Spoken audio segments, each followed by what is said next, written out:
Hello বন্ধুরা, আমি শুভ্রা রান্নাঘরে ভুরিভোজ চ্যানেলে আপনাদের স্বাগত জানাই। আজকে আমি বাড়িতে কিভাবে খুব সহজেই অনুষ্ঠান বাড়ির মতো কাঁচা আমের চাটনি বানাবে সেই রেসিপি শেয়ার করব। সাথে থাকবে একটা সিক্রেট মশলার রেসিপি, যাতে এই চাটনির স্বাদ অনেক গুণ বেড়ে যাবে। চলুন তবে রেসিপিটা ঝটপট দেখে নেওয়া যাক।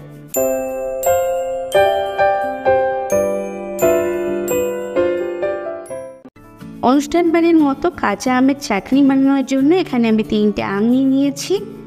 আমের মুখগুলো একটু কেটে বাদ দিয়ে দিচ্ছি, আর প্রথমে মাঝখান থেকে 2 টুকরো করে নিচ্ছি। আমের আটিটা একটু একটু শক্ত হয়ে গেছে, তাই একটু প্রেশার দিয়ে কাটতে হচ্ছে। এরকম একটু শক্ত হওয়া আটির আমেই কিন্তু এই চাটনিটা বেশি ভালো হয়, তবে খুব বেশি শক্ত না হওয়াই ভালো, তাহলে কাটা যাবে না। আর নরম হলেও খুব একটা অসুবিধা হয় না। আমটা আমি আজকে খোসা শুদ্ধই কাটছি, খোসা শুদ্ধই চাটনিটা বানাবো। আপনারা চাইলে খোসাটা ছাড়িয়ে নিতে পারেন। এরকমভাবে আমি বাকি অর্ধেকটাও কেটে নিচ্ছি। কেটে নেওয়ার পর আটির যে সাদা অংশগুলো থাকে সেগুলোকে কিন্তু ফেলে দিতে হবে। এই দেখুন, এই যে সাদা অংশগুলো, এগুলোকে কিন্তু আমি ফেলে দেব। আর একইভাবে বাকি আমগুলোও আমি কেটে নিয়েছি। গ্যাসে একটা সসপ্যান বসিয়ে দিয়েছি, তাতে দিয়ে দিয়েছি 1 কাপ জল গরম মধ্যে।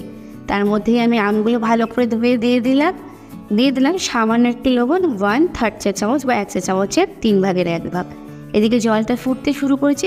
ফুটে ওঠার পর আমি 3 থেকে 4 মিনিট ফুটিয়ে নিয়েছি, আর তাতেই কিন্তু আমগুলো সেদ্ধ হয়ে গেছে, আর আমের খোসার কালারটা সম্পূর্ণ চেঞ্জ হয়ে গেছে। তো আমগুলো সেদ্ধ হয়ে যাওয়ার পর আমি আমগুলোকে একটা পাত্রে তুলে নিচ্ছি জল থেকে ছেঁকে। তো এরকমভাবে জল ছেঁকে তুলে নেব। খুব বেশি আম সেদ্ধ করলে কিন্তু আমটা গলে যাবে, চাটনিটার স্বাদ কিন্তু ভালো হবে না। আমগুলো ছেঁকে নেওয়ার পর যে জলটা আছে সেই জল থেকে আমি কিন্তু অর্ধেকটা জল কমিয়ে রেখেছি। বাকি অর্ধেকটা জলের মধ্যে দিয়ে দিলাম 1/4 কাপ চিনি। মিষ্টিটা অবশ্যই আপনারা স্বাদ বুঝে দেবেন। এরপর নাড়িয়ে চাড়িয়ে চিনিটা মেল্ট হওয়া পর্যন্ত ওয়েট করব, আর তারপর 3 থেকে 4 মিনিট একটু জাল করে নেব। আমি অর্ধেকটা জল তুলে রেখেছি, সেটা দিয়ে আমি পরে আমের শরবত বানিয়ে নেব, লবণ আর চিনি অ্যাড করে। আপনাদের আম যদি খুব বেশি টক না হয়, সেক্ষেত্রে আপনারা পুরো জলটাই কিন্তু শিরা বানিয়ে নিতে পারেন আর চাটনিতে ব্যবহার করতে পারেন। দেখুন, শিরাটা রেডি হয়ে গেছে। এদিকে গ্যাসে একটা কড়াই বসিয়ে দিয়েছি। কড়াইতে দিয়ে দিলাম 1 চা চামচ গোটা জিরে, 1 চা চামচ গোটা 5 ফোড়ন আর একটা শুকনো লঙ্কা।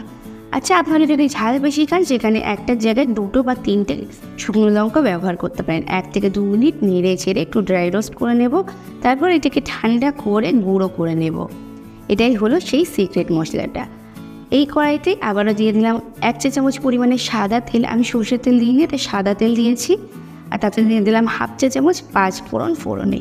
ফোড়নটা একটু নেড়ে চেড়ে নিচ্ছি, আর ফোড়ন থেকে সুন্দর গন্ধ বেরোনো পর্যন্ত ওয়েট করব। ফোড়ন থেকে সুন্দর গন্ধ বেরোলে তৈরি করে রাখা চিনির শিরাটা এখানে দিয়ে দিলাম। চিনির শিরাটা দিয়ে একটু নেড়ে চেড়ে নিচ্ছি। দিয়ে দিচ্ছি সামান্য একটু 1/4 চা চামচ হলুদ, আর 1/4 চা চামচ বা 1 চিমটি মতো লবণ দিয়েছি। লবণটা আগে ব্যবহার করেছি, তো সেই বুঝেই দিতে হবে। লবণটা দিয়ে একটু নেড়ে ছেড়ে নিয়েছি।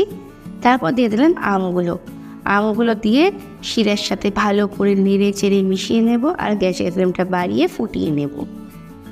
তো শিরাটা ফুটতে শুরু করলে আমের সাথে আরও একটু ফুটিয়ে নেব, আর গ্যাসের ফ্লেমটা লোতে রেখে 2-3 মিনিট এভাবেই জাল করে নেব। শিরাটা একটু ঘন হয়ে আসবে। এতে করে মশলার ফ্লেভার আর মিষ্টিটা খুব ভালো করে আমের মধ্যে ঢুকে যাবে। 2-3 মিনিট এভাবে জাল করে নেওয়ার পর আমি ভাজা মশলাটা দিয়ে দিলাম 1.5 চা চামচ পরিমাণে। এখানে আমি 1.5 চা চামচই ব্যবহার করেছি, এর থেকে বেশি ব্যবহার করবো না, তাহলে খুব একটা ভালো লাগবে না। যেটুকু মশলা আছে সেটুকু আমি পরে অন্য কোনো রান্নায় ব্যবহার করব। এরপর নেড়ে ছেড়ে মিশিয়ে নিয়েছি, আর এবার লো ফ্লেমে দিয়ে আরও 2-3 মিনিট মতো জাল করে নেব।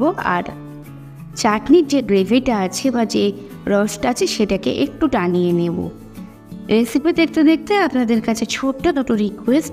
যদি রেসিপিটা ভালো লেগে থাকে তবে অবশ্যই একটা কমেন্টস করে জানাবেন, আর আগামী দিনে আপনারা কী রেসিপি দেখতে চান সেটাও জানাবেন একটা ছোট্ট কমেন্টস করে। তো দেখুন, 2-3 মিনিট মতো গ্যাসের ফ্লেমটা বাড়িয়ে রসটাকে একটু টানিয়ে নিয়েছি। আর 2-3 মিনিট পর দেখুন, এই পর্যায়ে যেটুকু রস আছে এটুকু রস আমি রাখবো, কারণ চিনির রস এটা কিন্তু পরে আরও একটু শুকিয়ে যাবে। এ পর্যায়ে আমি গ্যাসের ফ্লেমটা অফ করে দিয়ে একেবারে ঠান্ডা করে খাবারের শেষ পাত্রে সার্ভ করব। চাটনি কিন্তু ঠান্ডা ঠান্ডা খেতেই বেশি ভালো লাগে। তাহলে বন্ধুরা, আমার আজকের রেসিপিটা কেমন লাগলো অবশ্যই কমেন্টস করে জানাবেন। ভালো লাগলে লাইক এবং শেয়ার করবেন। আর যদি এখনও আমার চ্যানেলকে সাবস্ক্রাইব না করে থাকেন তাহলে তাড়াতাড়ি সাবস্ক্রাইব করে পাশে থাকা বেল আইকনে ক্লিক করে দেবেন, যাতে করে পরবর্তীকালে চ্যানেলে যখন নতুন কোনো রেসিপির ভিডিও আপলোড করব সবার আগে আপনাদের ফোনে নোটিফিকেশান পৌঁছে যায়।